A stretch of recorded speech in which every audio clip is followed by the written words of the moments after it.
RLP परिवार, मौजूद बुजुर्गों, नौजवान साथियों, माताओं बहनों, मेरे छोटे भाइयों, 2-3 जोरदार जयकारों के साथ अपनी बात शुरू करूंगा। बोले तेरा जी महाराज की, करणी माता की, रामसा पीर की, जसनाथ जी महाराज की, गुरु जंबेश्वर जी भगवान की, सालासर बालाजी की।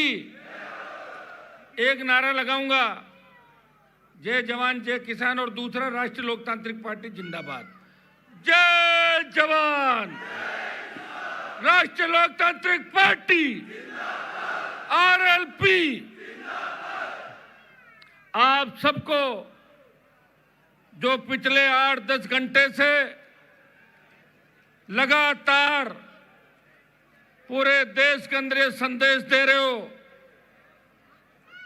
आज का हमारा जो कार्यक्रम है वो राष्ट्रीय लोकतांत्रिक पार्टी अपना 7वां स्थापना दिवस मना रही है, और बीकानेर की धरती से,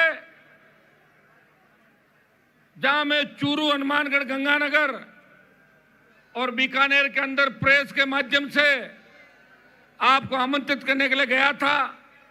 और भाइयों, मेरे आमंत्रण मात्र से आप लाखों की तादाद के अंदर ये आके आपने संदेश दे दिया कि हनुमान जी, अब आपको गांव-गांव, गली-गली जाने की आवश्यकता नहीं। आप आह्वान करें, पूरा राजस्थान आपके साथ खड़ा है। ये आह्वान, ये ताकत आज आप लोगों ने मुझे दी है। हमारे यहाँ पे आज हमारे लिए खुशी की बात है कि राष्ट्रीय लोकतांत्रिक पार्टी के परिवार के अंदर पहले हम जिनको तैयार करते थे वो हमें छोड़ के भाग रहे थे, लेकिन आपने देखा होगा आज कांग्रेस बीजेपी को बड़े झटके लगने शुरू हो गए। कांग्रेस के कद्दावर नेता मेरे भाई दिलीप जी चौधरी, जो लगातार 98 से लेकर जब मैंने शुरू की राजनीति, उस समय से जैतान सीट से संघर्ष कर रहे थे, सरकार के पूर्व मंत्री रहे, और मेरा हमेशा अच्छा संबंध इनसे रहा। मैं कहता था, दिलीप जी अकेला कब तक लड़ूंगा, हर जिले में एक एक व्यक्ति तैयार करो, अपना पूरा जीवन निकल जाता है। पार्टियों के अंदर कौन पूछता है, अगर एमएलए एमपी बन भी जाते हो तो अपना नंबर वहां आता ही नहीं, जानते सिस्टम चलता है। आज कांग्रेस के कितने नेताओं को राहुल प्रियंका जानते होंगे, और आज बीजेपी के कितने नेताओं को अमित शाह मोदी जानते होंगे? नहीं जानते ना, तो फिर समय खराब करने से फायदा नहीं। अपने लोग तकलीफ में, इनकी मदद करो, और आप लोग आओ। मैं बधाई दूंगा दिलीप जी को कि आज जो हमारी पार्टी परिवार में शामिल हुए, और दिलीप जी से निश्चित रूप से हमें संगठन को आगे बढ़ाने में बहुत बड़ा बेनिफिट मिलेगा। और इनकी एक आदत है, ये गुस्सा नहीं करते, और हमें ऐसे आदमी चलने पार्टी करना जो लोगों को बैठा के मुस्कुराते हुए बात करें। बधाई करेंगे आपको, बात से आप शुरुआत करने जा रहे हैं। दूसरे, हमारा एक दिक्कत है साहब कि हमारे गांव का आदमी जब अधिकारी बन जाता है, विशेषकर हमारी जाति का, वो एक लगता है कि अनपढ़ जाट पढ़ा बराबर, और पढ़ा जाट खुदा बराबर। पढ़ते ही अफसर बढ़ते ही उनका तेवर यूं होते, वो अपना अकेला किसी को समझते नहीं, और सरकारी नोटिस आ जाता है, और ट्रांसफर पहुंचने की बात होती है, तोड़ते हुए जाते हैं। ऐसा नोटिस आ गया, नोटिस आ गया, नहीं तो मजबूती है, नोटिस आ गया साहब। तो मैं तो आपको, मैं प्रभाती लाल जी को धन्यवाद दूंगा। प्रभाती लाल जी जो सीनियर आरएस, और जहां भी रहे मजबूती के साथ रहे, गरीबों की सेवा की। और मैं इनको देखता था, जब मैं बीजेपी कांग्रेस के खिलाफ करता था, एक जगह गया मैं, मैंने कहा हनुमान जी का कार्यक्रम है, मुझे नौकरी से निकाल दो, निकाले, मैं तो जाऊंगा प्रोग्राम में। तो ऐसे लोग ही आरएलपी के अंदर आ सकते हैं। मैं प्रभाती जी को बधाई दूंगा कि आप इस पार्टी में शामिल हुए, और अब अपने जितने भी अधिकारी राजस्थान के अंदर है, जो किसान के बेटे हैं, जो दुख तकलीफ के दौर से गुजरे हैं, लेकिन अच्छी पोस्टों में जाने के बाद माल कमा के बहुत से लोग, उनके दिमाग खराब हो रखे हैं, उनके दिमाग आप ठीक करें उन लोगों अपने लोग। और आज से लेके कि उनको धरातल पर नीचे लाए, तुम किस खेत खलिहान से निकले थे, किन गांव की गलियों से तुम्हारा बचपन गुजरा था, और किस तरह से पढ़ते थे, जेब में फीस नहीं थी, और आज गुड़गांव में फार्म है, जयपुर पे सीसी रोड पे फार्म है, कालवाड़ में फार्म है, कहाँ से रहे? और तुम कह रहे हो हनुमान जैसे ही खराब हो रहा है, तुम कौन सा आवाज हो रहा हो भाई? कहीं कहीं जाके हाजिर कर रही है। हनुमान ने तो पार्टी बनाई, दोनों पार्टियों का दिमाग ठीक किया। पिछली बार भारतीय जनता पार्टी मेरे दरवाजे पे खड़ी थी, बीजेपी को लात मारी, इस बार कांग्रेस दरवाजे पे खड़ी थी, फिर सांसद बना, और फिर किसान के सम्मान की लड़ाई लड़ी। जब देश के किसानों को आवश्यकता पड़ी, जब उत्तर भारत के अंदर, जब हरियाणा पंजाब का किसान मेरे पास आया और बोला कि हरियाणा यूपी पंजाब के किसानों ने और किसान नेताओं ने राजस्थान के लोगों का साथ दिया, हनुमान जी हमारे नेताओं की जंग लग गई, आप मोदी की सत्ता को छोड़ो और किसान बिल वापस हो जाएंगे। मैंने कहा अगर हनुमान बेनीवाल के एनडीए छोड़ने से किसान कौम की जीत होती है, तो जिस तरह छोटा बच्चा बोल के ठोकर मारता है, मैंने सत्ता के ठोकर मारी और अपने भाइयों के साथ सड़क पर आके बैठ गया। भाइयों, इससे ज्यादा त्याग समर्पण इस देश के अंदर कोई नहीं कर सकता। किसान की बात, जब देश के अंदर जवान की बात आई, जब सेना को ठेके में दे दिया, इस देश के अंदर किसी पार्टी ने झंडे के साथ आंदोलन नहीं किया। राष्ट्रीय लोकतांत्रिक पार्टी ने झंडे के साथ आंदोलन किया और सेना के सम्मान को लौटाने का प्रयास किया। जोधपुर में 2 लाख जवानों की रैली और पार्टी लोकसभा, उसके अंदर हमेशा मुझे लड़ता हुआ आप देखते हो।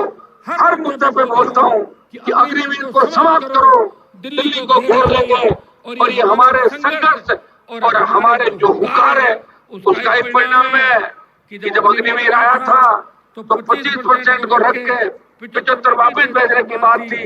दिल्ली मोदी सरकार बोली अब 75 को रख लेंगे, 25 बार भेज रहे, और जिस दिन मैंने दिल्ली कूच का ऐलान कर दिया वो 25 भी हट जाएगा और पूर्व की भांति सेना बढ़ती रही इस देश के अंदर होगी।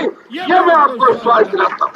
भाइयों, मैं हमेशा लड़ाई पूरी लड़ता हूँ। सेमीफाइनल मैंने कभी नहीं खेला। इस राजस्थान में बहुत से नेता मेरे साथ आए और भागे मैदान छोड़ के, कई रणछोड़दास आए, कई भगोड़े आए, साथ नहीं दे पाए।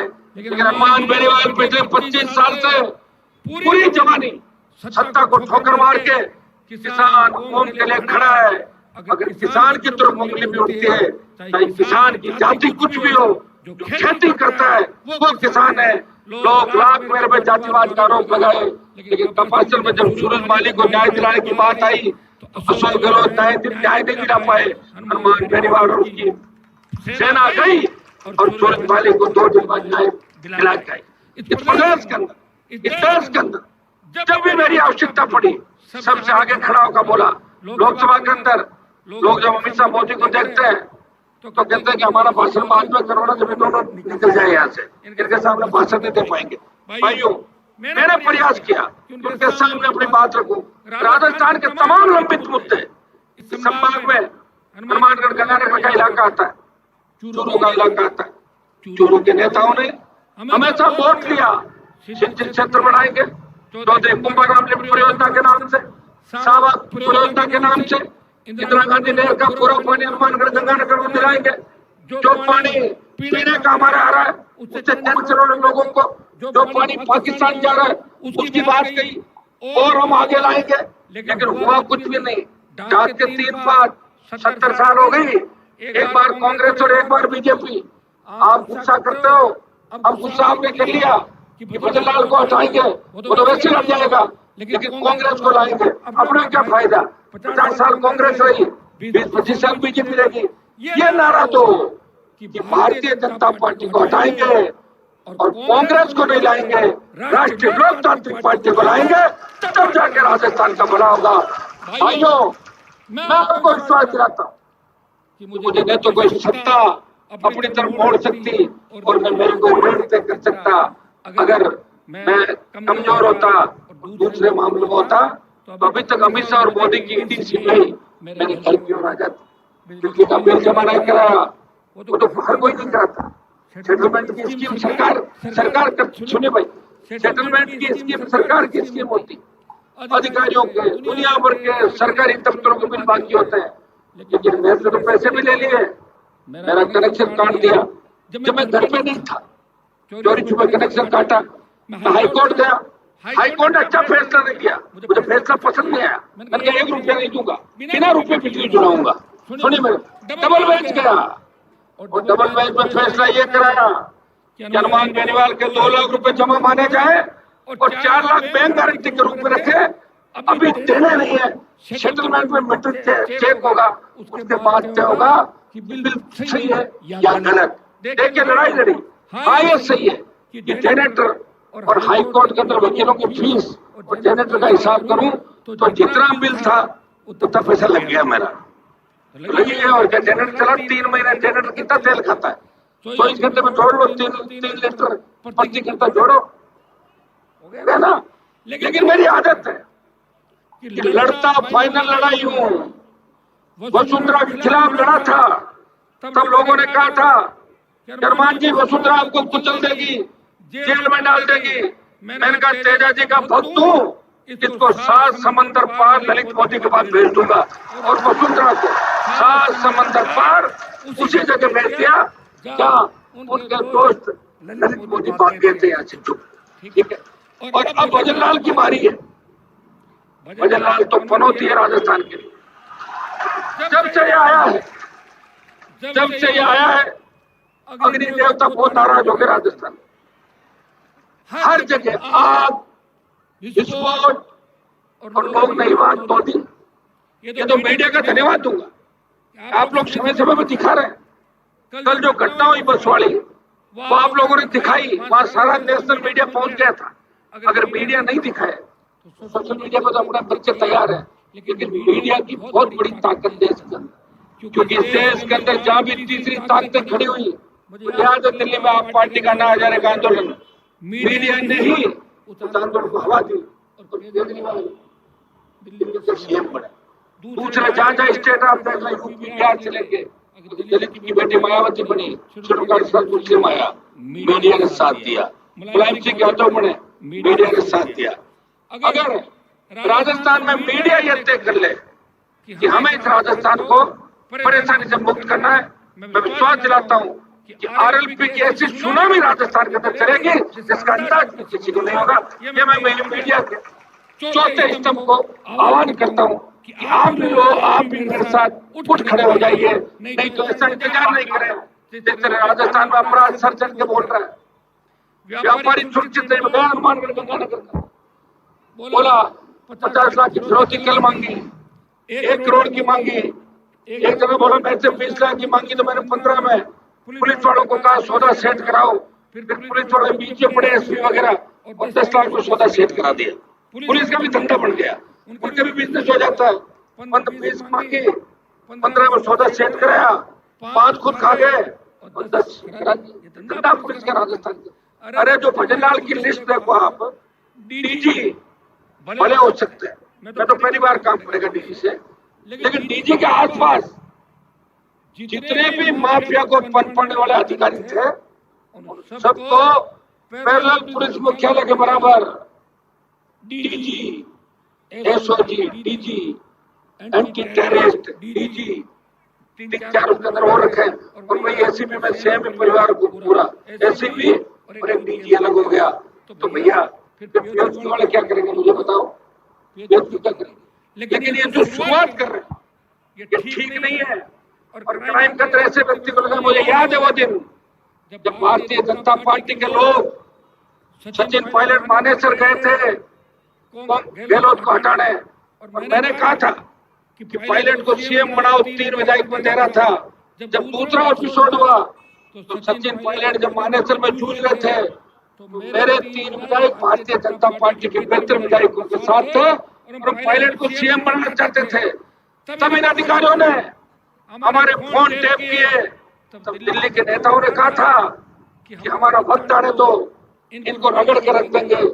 उनको इनाम दिया, रगड़ के नहीं रखा, सारी अच्छी पोस्टिंग उन लोगों को दे दी। रेंज आईजी एसपी से लगा के आप जहां भी देखोगे ADG crime, SOG, ACP, DG, ये तमाम वो लोग जो फोन टैप कर रहे थे और कुलदीप रांका और गहलोत के सबसे विश्वास पात्र लोग थे।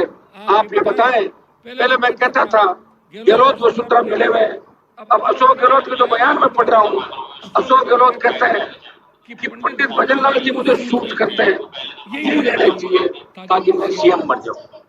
अब भजनलाल और गहलोत मिले हुए, मिलेगा कि नहीं मिले, नहीं लगता तुम्हें कोई परिवर्तन देखा गया राजस्थान में?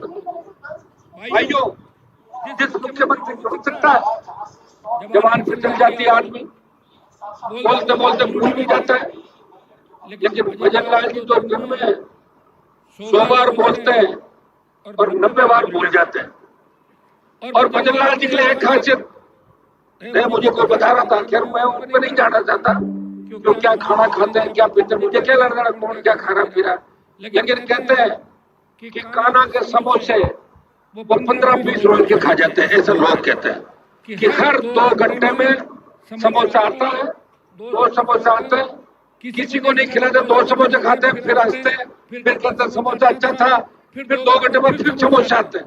तो भाई अच्छी बात है, समोसे खाने की आदत कोई खराब नहीं, लेकिन भजनलाल जी समोसे खाने से राजस्थान नहीं बदलेगा।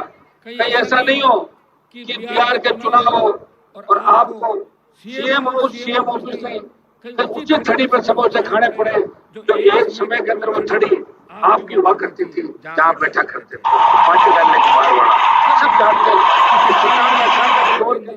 आप क्या करते थे और उसके बाद आपने कहाँ नौकरी करी और उसके बाद आपने कौन सी पार्टी से चुनाव लड़ा?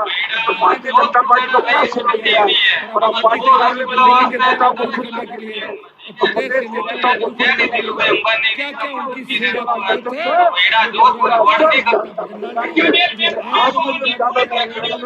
ये तय है आपने हमारा कनेक्शन काटा है, हमारे राजस्थान से आपका कनेक्शन कटवा देंगे।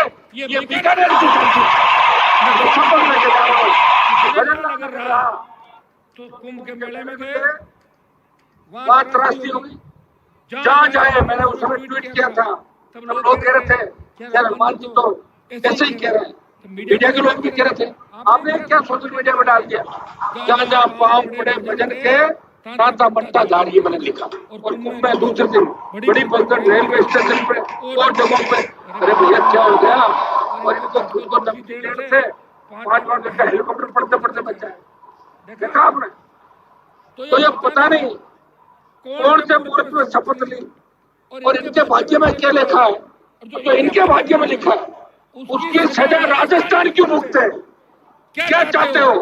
भजनलाल जी के नेतृत्व में खुश हो क्या नौजवानों? भजनलाल को हटाना आवश्यक है। अगर 2 साल और रह गया तो राजस्थान की स्थिति बिहार और उत्तर प्रदेश से भी खराब हो जाएगी। न तो बाहर से पर्यटक आएगा और न ये अपराध रुकेगा। गुंडों की इतनी हिम्मत हो गई कि सीएम को धमकी देने के साथ साथ पुलिस अधिकारियों को, दूसरे नेताओं को थ्रेट, हमें नहीं पता थ्रेट किससे, मेरे पास डीजी का टेलीफोन है इंटेलिजेंस का, क्या आपको थ्रेट है? तो मैंने कहा थ्रेट है किससे वो तो बताओ। बोले वो बताने से झगड़ा हो जाएगा, तो बताओ या फिर डराना चाहते हो हनुमान जी को डराए, क्या आपको थ्रेट है? भजनलाल से बात कर ले। मैंने कहा उस समय मेरा जन्म नहीं हुआ, मुझे थ्रेट बताओ किससे। ऐसे 50 लोग राजस्थान के अंदर जिनके लिए गुंडे बदमाश जब पकड़े जाते हैं, शूटर पकड़े जाते हैं, पुलिस इनको पीटती है, तब वो कहते हैं कि नागौर शासन भी हमारे टारगेट पे है, फलाना भी हमारे रडार पे है, वो विधायक भी है, वो व्यापारी भी है। और राजस्थान अपराध में 1 नंबर पे आ गया देश के अंदर, और महिला उत्पीड़न और बेटियों के दुष्कर्म के मामले में 1 नंबर पे आ गया। कौन आया 1 नंबर पे? मेरी सरकार नहीं थी, मैं विपक्ष में हूँ, जहाँ भी बुलाते हो जाता हूँ, और मैं एक कौम की बात नहीं करता, 36 कौम की बात करता हूँ। याद करो 2016, 17, 18 के अंदर जब हुक्कार रैलियां करी थी, शायद हनुमान बेनीवाल राजस्थान का पहला किसान का बेटा था, उसने कहा था आर्थिक आधार पर ब्राह्मण, बड़ियार, राजपूत और कायस्थ को भी आरक्षण मिलना चाहिए। किसी नेता से बात नहीं करी। भाइयों, हम ये चाहते हैं कि गरीब व्यक्ति चाहे उसकी जाति कुछ भी हो, उसको अच्छी शिक्षा मिले, आरक्षण मिले, उसको उसका संपूर्ण अधिकार मिले। आज राजस्थान में क्या स्थिति होगी बताओ मुझे आप।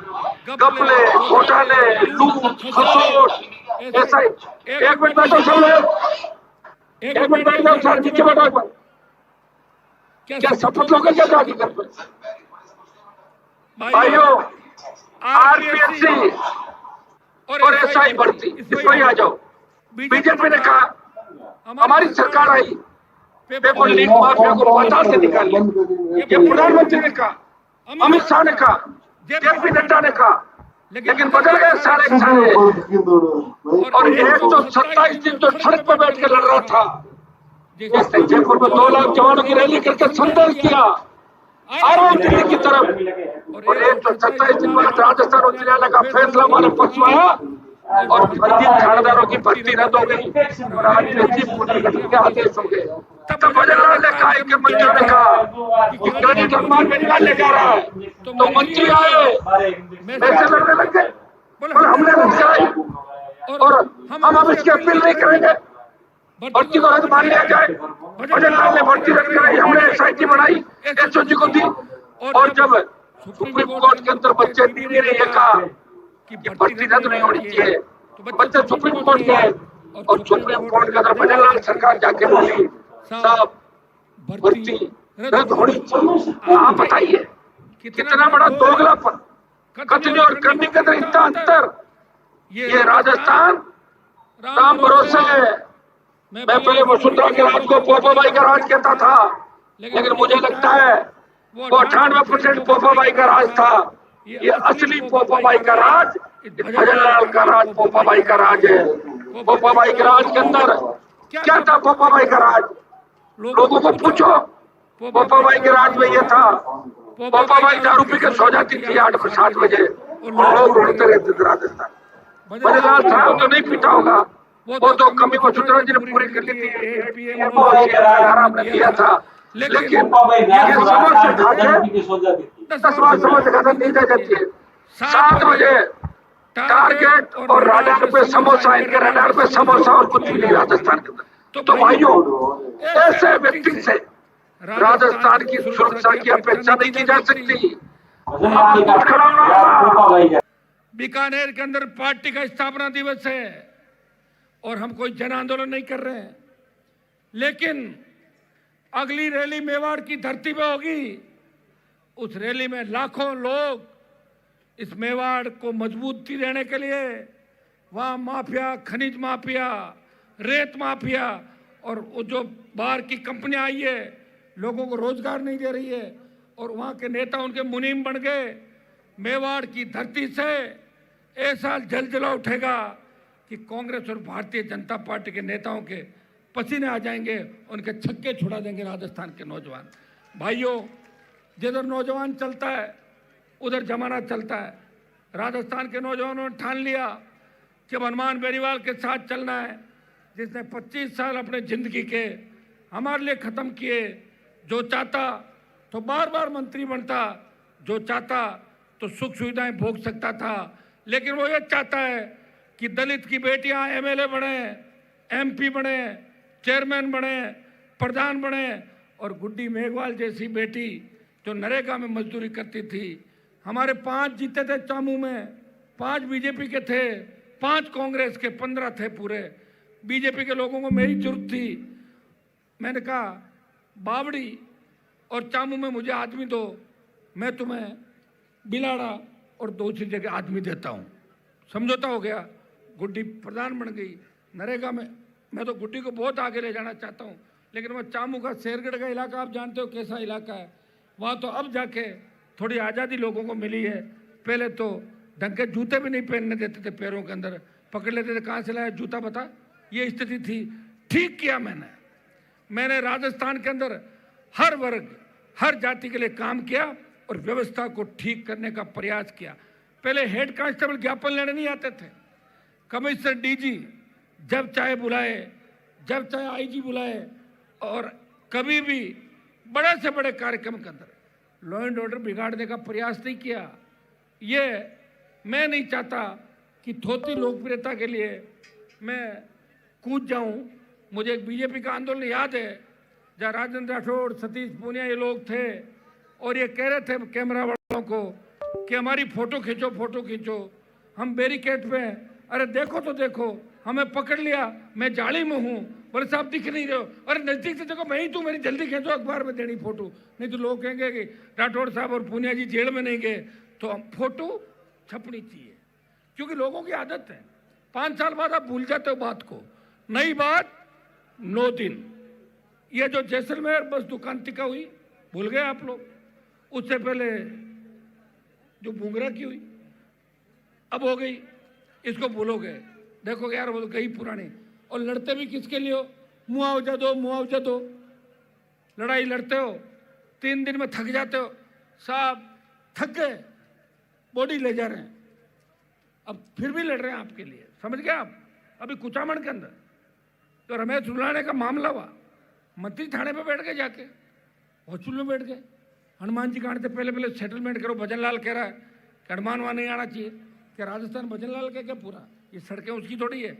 भजनलाल जब नहीं था तभी मैं ऐसे ही घूम रहा था, और गहलोत के बेटे को हरा के उसको भी ठीक किया, वसुंधरा को भी ठीक किया, और भजनलाल को भी मैं ही ठीक करूंगा राजस्थान के अंदर। ये अच्छी तरह आपको संदेश देना चाहता हूं। कमर कस लो, तैयार हो जाओ। आवश्यकता पड़ी राजधानी में घुस जाएंगे, सचिवालय में घुस जाएंगे, लेकिन इस तरह किसान जवान को बर्बाद होते हुए नहीं देख सकते। तैयार हो, दिल्ली भी चलना पड़ सकता है। अग्निवीर का 25% हिसाब किताब बाकी है। अमित शाह मोदी डर तो गए, लेकिन अभी पूरा अग्निवीर समाप्त नहीं किया। तो भाइयों, ये तैयारी भी आप कर लो। आज 7 संकल्प हमारे हैं 7 साल के, कि आगामी 3 साल में हम इन 7 संकल्पों के साथ राष्ट्रीय लोकतांत्रिक पार्टी परिवार को आगे बढ़ाने के साथ राजस्थान के आम आवाम 36 कौम की सेवा करना चाहते हैं। वो 7 संकल्प मैं आपको पढ़ के सुनाऊंगा। भाइयों, आरएलपी का जब गठन हुआ तब जय जवान जय किसान के नारे के साथ गठन हुआ था। मैंने कहा था जब भी आवश्यकता पड़ेगी सत्ता छोड़ के सड़क पर आ जाऊंगा। जब देश की पहलवान बेटे तकलीफ में थी, मुझे दिल्ली में चुनाव नहीं लड़ना था, हरियाणा में चुनाव नहीं लड़ना था, लेकिन जब बेटियों ने कहा कि हमारे कोई भाई नहीं है क्या, कोई नहीं आ रहा है, मैंने कहा आपका भाई राजस्थान की धरती से आएगा और उस बाहुबली का इलाज करेगा। गया और बाहुबली को लोकसभा में आने का मौका नहीं मिला। हो सकता है उनका बेटा आ गया होगा, उनको फ्री कर दिया। अब रील बनाओ दूसरी गाड़ियों के सामने जाके।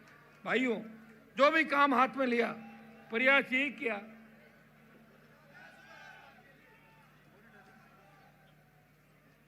जो भी काम हाथ में लिया उसको पार डालने का प्रयास किया।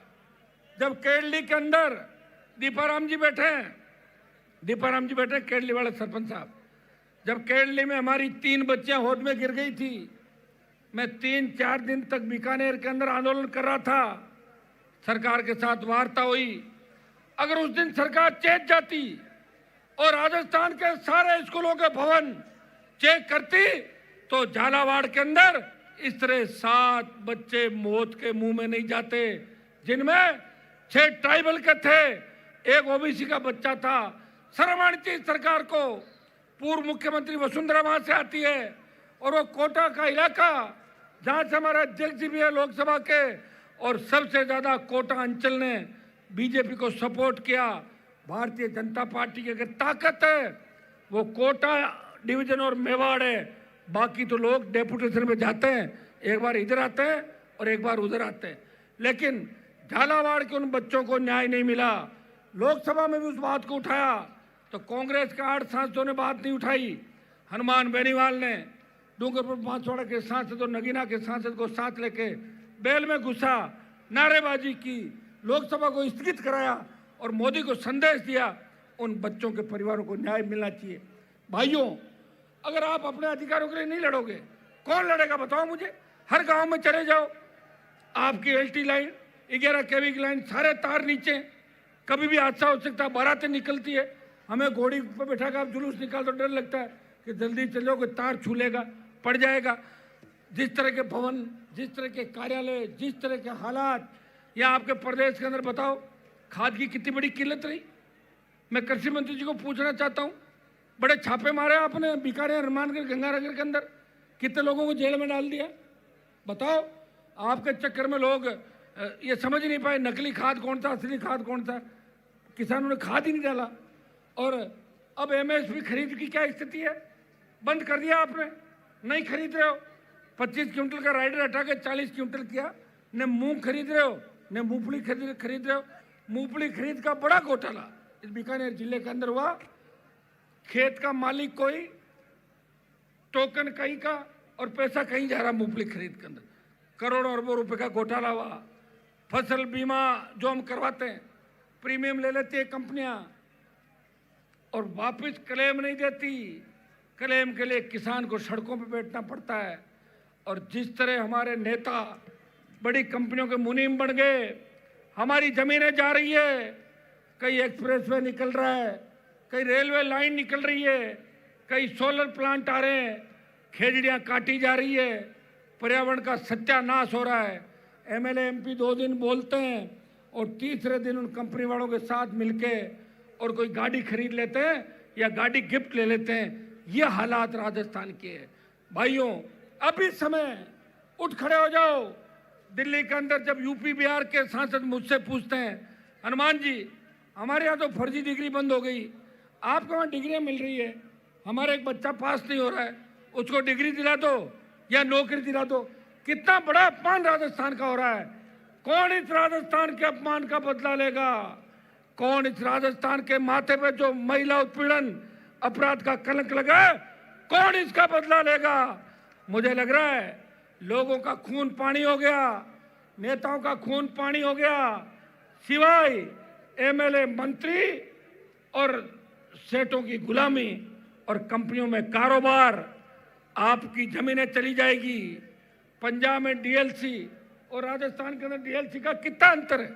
भारतमाला बना दी आपने, हाई बॉर्डर की रोडें निकाल दी, हमें कोई फायदा नहीं हुआ।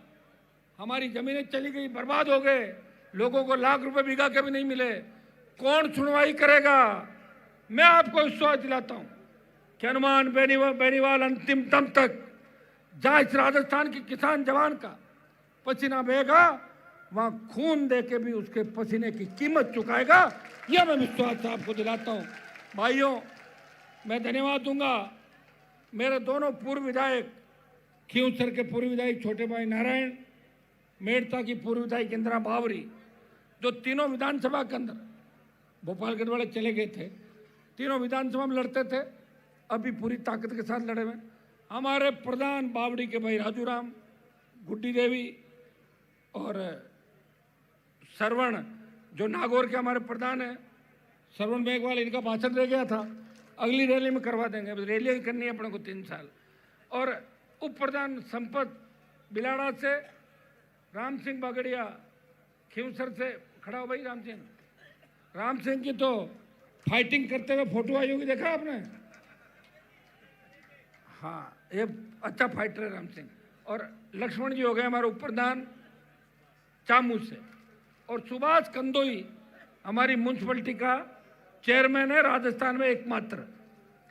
भाइयों, दिलीप जी आ गए, प्रभाती लाल जी आ गए, बहुत से सरपंचों ने, सीताराम जी नाइक हमारे बैठे, देखिए पूरी अनिल बारू ये टीम बैठी है, शेड्यूल कास्ट की, शेड्यूल ट्राइब की। ये नेम सिंह जी हमारे आगरा से राष्ट्रीय सचिव है पार्टी के। अभी लेट हो रहे थे, अंधेरा हो रहा है, आप भी परेशान हो रहे हो, मन ही मन सोच रहे हो कब माइक छोड़ें, कब घर जाएं। आप इस तरह मत करो। आप ये सोचो कि हनुमान जी जब तक घर नहीं पहुंचे तब तक आराम से हम घर जा सकते हैं। और मैं जब पूरी रातें मैंने मेरी 25 साल बिताए, वो बच्चों ने बात करी, आपसे देखा बच्चों का। तो भाइयों, इतना ही विश्वास आपको दिलाता हूं, मिलके लड़ेंगे, जीत हासिल करेंगे। पंचायत चुनाव लड़ने के नहीं लड़ने हैं। हनुमानगढ़ से कितने लोग आए? हनुमानगढ़ जिले से आवाज करो, देखे एक बार, थोड़ी सी कम है आवाज। गंगानगर से, वो तो सेम ही बोल रहे हो, वहीं से, उसी कोण उधर से आ रही हो। चूरू जिले से बताओ, एक मिनट रुको। और बीकानेर, तो बीकानेर आ गया 80% तो अकेला। और नागौर, वो तो ओ इसलिए कर रहे हो ना, मैं नागौर का हूं इसलिए ओ, ठीक है। और जोधपुर सही सही करो, जो झूठ मत करो। बाड़मेर, बाड़मेर, बाड़मेर वाले पहुंच जाते हैं, वो तेल निकल गया ना बाड़मेर में, सब उद्योगपति हो गए तेल निकलने से। अब आप देखिए भगवान की कृपा राजस्थान में कितनी होगी। नेता चाहे बेईमानी करे लेकिन ईश्वर हमारे पे राजी है। नागौर में लिथियम के भंडार निकल गए, बहुत बड़ी तादाद में लिथियम आ रहा है नागौर के अंदर, टंगस्टन के साथ लिथियम। बांसवाड़ा में सोना निकल रहा है, कहीं तांबा आ रहा है, granite, marble, tungsten, gypsum, China clay. ये जिप्सम बीकानेर का सारा अवैध खोद दिया नेताओं ने। लेकिन मैं आपको विश्वास दिलाता हूं, सूद सही हिसाब किताब करेंगे, आपका आने वाला समय आपका होगा। इस अवसर पर स्वर्गीय रामेश्वर जी डूडी मेरे बड़े भाई की तरह थे, उनकी कमी आज खल रही है बीकानेर पूरे डिवीजन के अंदर।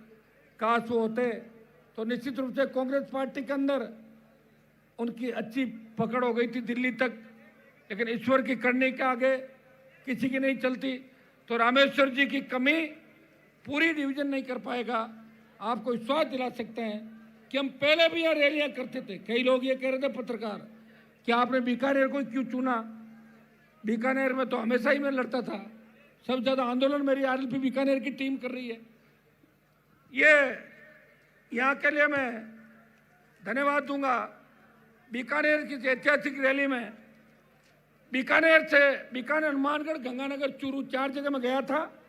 और भीलवाड़ा, अजमेर, चित्तौड़ से लेके जयपुर से लेके तमाम राजस्थान से सारे लोग अपने अपने साधनों से आए।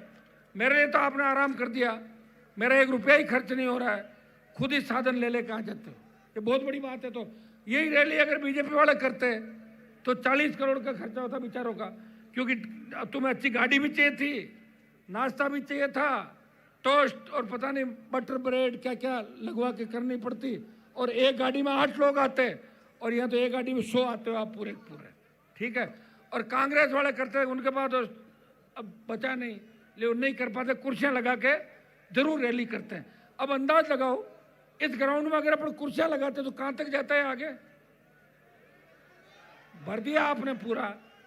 आपने ये कहा था कि जो बिछाओगे वो भर देंगे और आसपास भी खाली नहीं रहेगा।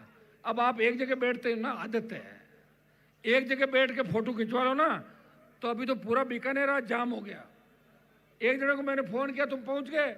बोले पहुंचे नहीं साहब, जाम लग गया था, तो मैं यहीं से लाइव देख लूंगा। 10 जनों को लेके बैठ गए वहीं पे सड़क पे। अरे तो आ तो सही, जाम क्या लग गया यार, यहाँ आके ताकत दिखानी।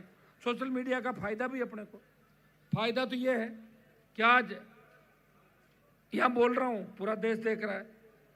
और नुकसान ये है कि जो गलत गलत चीजें आती है ना, या आजकल ऑनलाइन ठगी, फ्रॉड, ये सीख जाते हैं बच्चे नए, हाथों हाथ करोड़पति बनने के चक्कर में। तो मैं एक नौजवानों को संदेश ये भी दूंगा कि नशे की प्रवृत्ति से दूर रहते हुए हमें आने वाली पीढ़ी को बचाना है और राजस्थान का सम्मान बढ़ाना है। मैं बीकानेर के इस ऐतिहासिक कार्यक्रम के अंदर मेरी पूरी पार्टी परिवार की टीम को, जितने भी पार्टी परिवार के सदस्य हैं, पूर्व पदाधिकारी, विधानसभा चुनाव लड़े सारे प्रत्याशी, उन सबको तो धन्यवाद दूंगा ही दूंगा। यहाँ बीकानेर के अंदर जिनने सबसे ज़्यादा मेहनत करी, सरपंच साहब प्रभु जी गोदारा, जिलाध्यक्ष दानाराम जी घिताला, छोटे भाई विजयपाल बेनीवाल, विवेक मात्रा, तुलसीराम डूडी, रामनिवास बेनीवाल और सारी टीम। और मेरे नाम नहीं लेने से कोई नाराज हो तो अगली रैली में पर्चे पे लिख देना कि बीकानेर में 4 नाम छूट गए तो अगली में ले लूंगा, बीकानेर मेहनत कर दी, ठीक है ना। मैं इन बच्चों को, उमानसी जो चुनाव लड़ी दिल्ली यूनिवर्सिटी से, इसकी बहन दीवानसी, ये लोग आज बच्चे आए पार्टी ज्वाइन करने के लिए। और इनको खुशी इस बात की कि राजस्थान के बच्चों ने इनको बहुत सपोर्ट किया। आजकल दिल्ली यूनिवर्सिटी में राजस्थान के बच्चे बहुत आगे, अब राजस्थान बहुत आगे चल रहा है भाई। और अब आप कहोगे इतने कब आ गए, मैं ये नहीं कह रहा हूँ मेरे जाने से आगे, लेकिन 2019 में जब मैं एमपी बना, 2019 से लेकर 2025 6 साल के अंदर सबसे ज्यादा राजस्थान के बच्चे दिल्ली विश्वविद्यालय और जवाहरलाल नेहरू यूनिवर्सिटी के अंदर पढ़ रहे हैं। चूरू के 2 किसान के बेटे डीयू में कॉलेजों का अध्यक्ष भी बने हैं, 2 बच्चे मेरे साथ, आप देखते तो उनकी फोटो। मैं धन्यवाद दूंगा ओंकार जी का, इनकी पूरी टीम का। चुनाव लड़ी अभी लेटेस्ट हमारे कनिका बेनीवाल का और दिया आशुतोष का, ये हमेशा आरएलपी के लिए स्टार प्रचारक के रूप में करते हैं, तो इनके सबके भाषण सुने। चूंकि एक अगली जब रैली हो तो अपने को तय ये करना है, सब लोग जिद करते हो जब हनुमान जी आएंगे जब ही भाषण देंगे, तो ये तो गलत बात है ना। और तुम आते भी उसी हिसाब से हो। जब मैं आया तब मैदान पूरा भरा, कोशिश मैंने की कि 20-25 को बुला दिया, शायद बुला दिया आने के बाद, लेकिन ऐसे होता नहीं।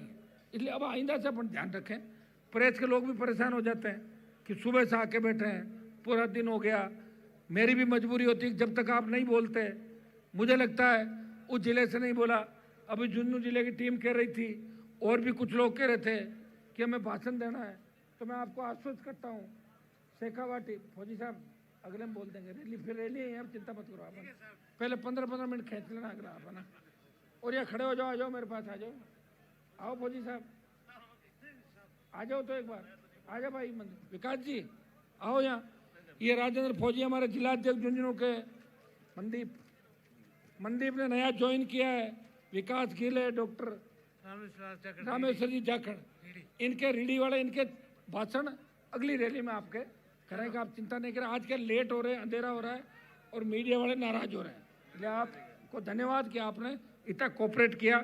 और कई लोगों को बुलाने की मेरी इच्छा थी, समय की कमी की वजह से, और मैं आगामी टाइम में ये भी करूंगा, एक बार राजस्थान में नया प्रयोग करूंगा कि एक रात की रैली करें। सुनिए मेरी बात, एक सुनो, क्योंकि रात के क्रिकेट मैच होते हैं कि नहीं होते हैं, तो जाते हैं लोग रात को देखने। तो अब मॉडर्न राजस्थान, नया राजस्थान, लेकिन रात की रैली में एक शर्त होगी कि तेज वाहन नहीं चलाओगे और रात को 8 बजे बाद वाला कार्यक्रम नहीं करोगे, समझ गए? हाँ, क्या करोगे?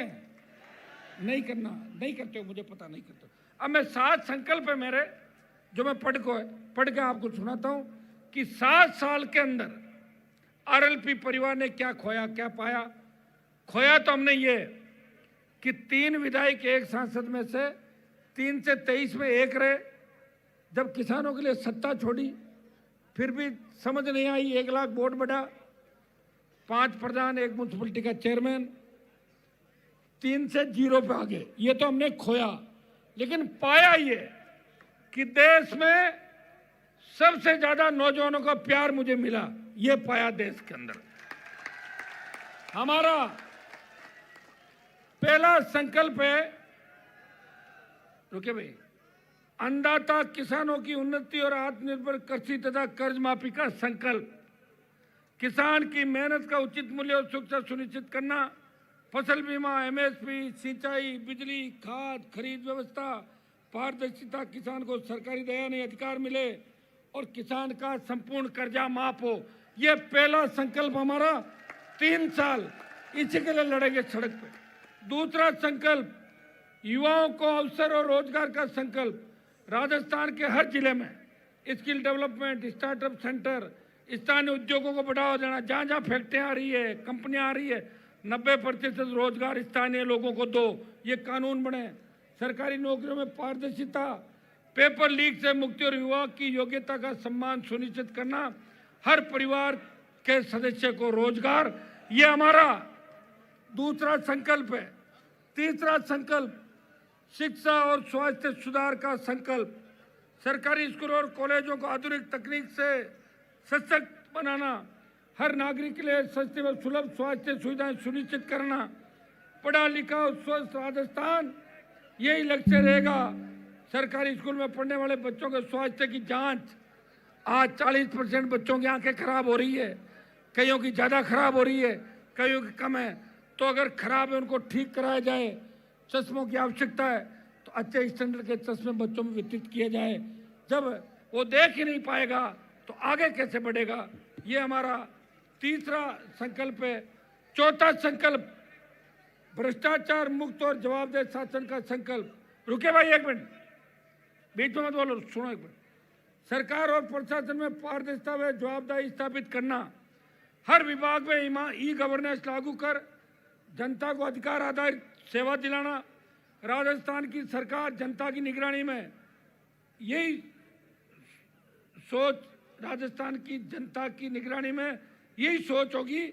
मंत्रियों और अफसरों के भ्रष्टाचार से मुक्ति का संकल्प और सशक्त लोकायुक्त। ये मंत्री और अफसर जो भ्रष्टाचार कर रहे हैं, कई लोग आवाज भी उठाते हैं, बाद में अफसरों के सेट हो जाते हैं मंत्रियों के।